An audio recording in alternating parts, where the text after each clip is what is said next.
क्या मुसलमान नीतीश कुमार से छिटक रहा है क्योंकि कासिम अंसारी एक मुस्लिम नेता ने इस्तीफा दे दिया है। और अब खबर वक्फ बिल पर संसद में मचे घमासान। कल देर रात तक चली लंबी बहस के बाद लोकसभा में तो बिल पास हो गया, वहीं आज राज्यसभा में सरकार और विपक्ष के बीच तीखी बहस जारी है। ऊपरी सदन से भी बिल का पारित होना तय है, बस चंद घंटों की बात है।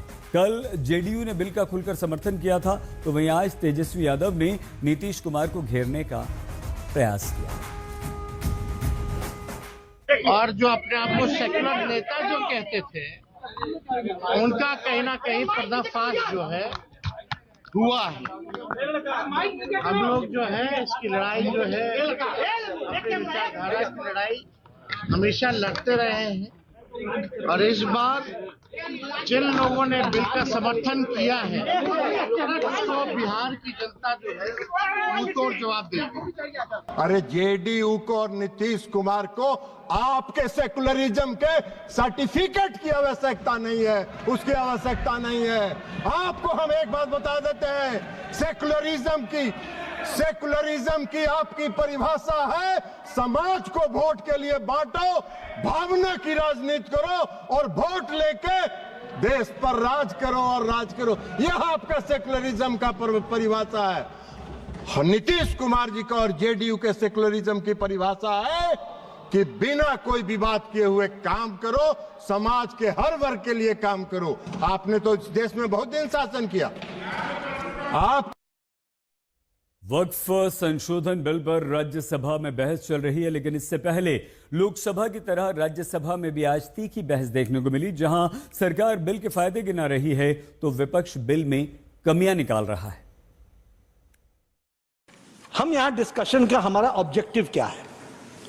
क्या ऑब्जेक्टिव पार्टी का इंटरेस्ट है या ऑब्जेक्टिव नेशन का इंटरेस्ट है?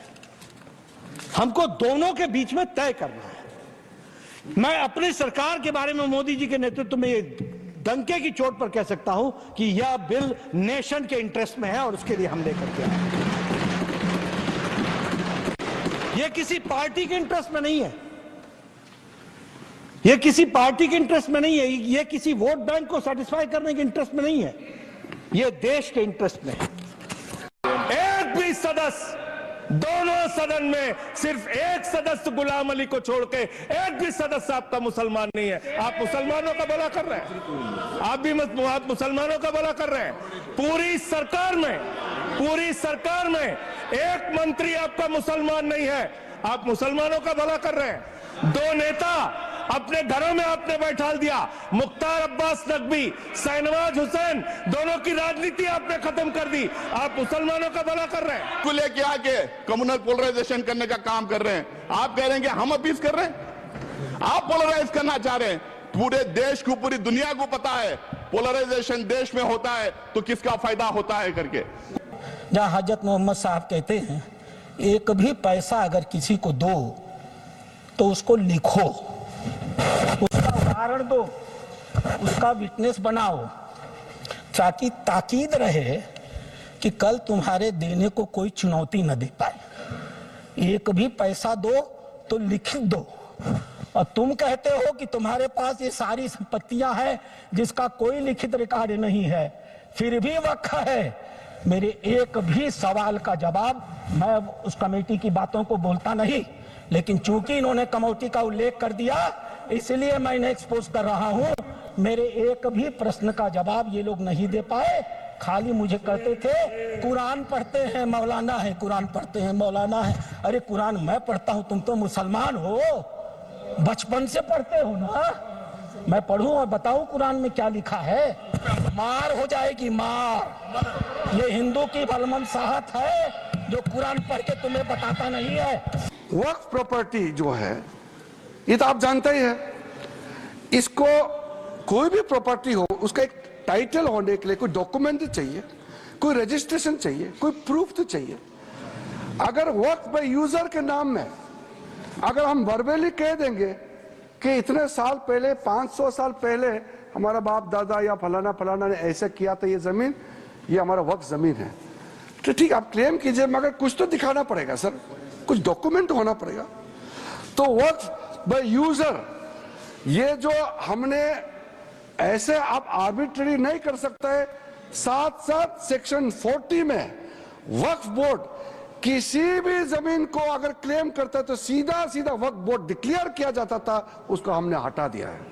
हम लोग ने संरक्षण भी दिया है कि वक्फ बाय यूजर में जो वक्फ प्रॉपर्टी ऑलरेडी रजिस्टर्ड है, जो सेटल्ड केस है, हम उसको रेट्रोस्पेक्टिव जाकर के उसको हम छेड़छाड़ नहीं करेंगे। Unless the property is disputed, all those land, those property, work property which are registered, which has a proper documentation, they will remain so, और इसका अधिकार राज्य सरकारों का है। इस देश के हिंदुओं को मुसलमानों की आदत है, मुसलमानों को हिंदुओं की आदत है, और ईसाइयों को, सिखों को हिंदुओं और मुसलमानों की आदत है। ये आदतें मत बदलवाइए। ये गरीब मुसलमानों की बहुत चिंता हो रही है। अचानक इतनी चिंता हो रही है कि मुझे डर लगने लगा है, और मुसलमान भी डरे, हिंदू भी डरे हैं कि इतनी चिंता गरीब मुसलमानों की क्यों हो रही है। रिजू जी, मैंने आपका भाषण सुना, फिर गृह मंत्री जी का भाषण सुना। मुसलमानों की इतनी चिंता बैरिस्टर जिन्ना भी नहीं करते थे। बैरिस्टर मोहम्मद अली जिन्ना ने भी कभी इतनी चिंता मुसलमानों की नहीं की थी, वो आप कल से कर रहे हो। मुझे तो लगा कि बैरिस्टर जिन्ना का कब्र से आत्मा उठकर अपने शरीर में घुस गया। ऐसा मत करो। हमें पहले लगता था कि हम सब मिलकर एक हिंदू राष्ट्र बना रहे हैं, लेकिन आपका भाषण, ये आपके सब देखकर मुझे लगा आप हिंदू पाकिस्तान बनाने जा रहे हो।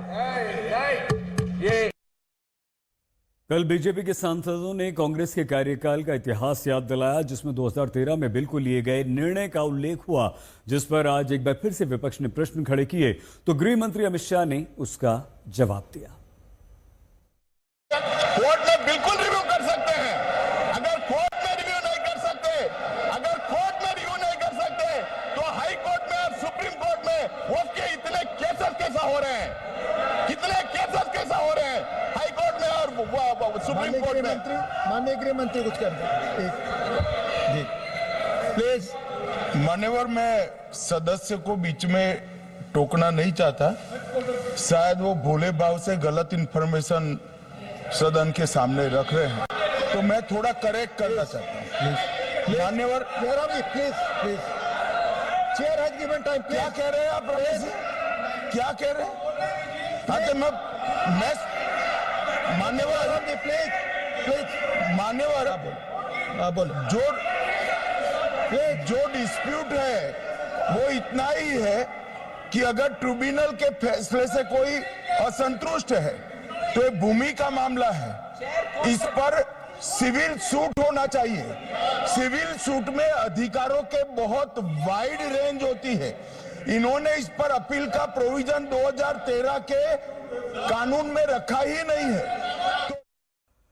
कल पूर्व केंद्रीय मंत्री बीजेपी के सांसद अनुराग ठाकुर ने वक्फ को लेकर कांग्रेस अध्यक्ष मल्लिकार्जुन खड़गे पर लोकसभा में प्रश्न खड़े किए, तो वहीं आज मल्लिकार्जुन खड़गे ने पलटवार करते हुए अनुराग ठाकुर से माफी की मांग की। कर्नाटक में जो घोटाले हुए सर, उसमें इनके राष्ट्रीय अध्यक्ष मल्लिकार्जुन खड़गे जी का नाम भी आता है, जहां पर क्या सर मैं इसको माननीय नहीं सर, मैं सबूत के रूप में सर मैं लाया हूं सब कुछ, मैं बोल दिया सर। ऐसा गिवन ना डिसीजन अगर मेरे जीवन में असेंबली में कोई मुझे उंगली उठा के नहीं बोला देवेगौड़ा जी यहाँ है, अगर एक बार कोई किसी ने बोला तो पूरा हाउस उठ के मेरे इसके लिए वो अपॉलॉजी मांगी, चीफ मिनिस्टर आके मेरे बाजू में बैठ के अपॉलॉजी मांगे। ऐसा आदमी मैं हूं, और मेरे लिए अगर ये बीजेपी के लोग डरा कर मुझे झुकाना चाहते हैं, मैं कभी नहीं झुकूंगा। मैं टूट जाऊंगा लेकिन झुकूंगा नहीं, ये याद रखो। डराने से मैं डरने वाला नहीं हूं, और 1 इंच भी अगर जगह मैंने अगर किसी की ली, अरे मैंने तो उस एरिया से आता हूं साहब, जिस एरिया में मुझे एक सेगमेंट में मुस्लिम के 1,20,000 वोट मुझे मिलते हैं, 1,20,000 एक ही सेगमेंट से, और मुझे ये लगाते हो। Confined to the point, sir. और वो ठाकुर को जरा आप बुद्धि बोलिए, नहीं तो your protection. Yes.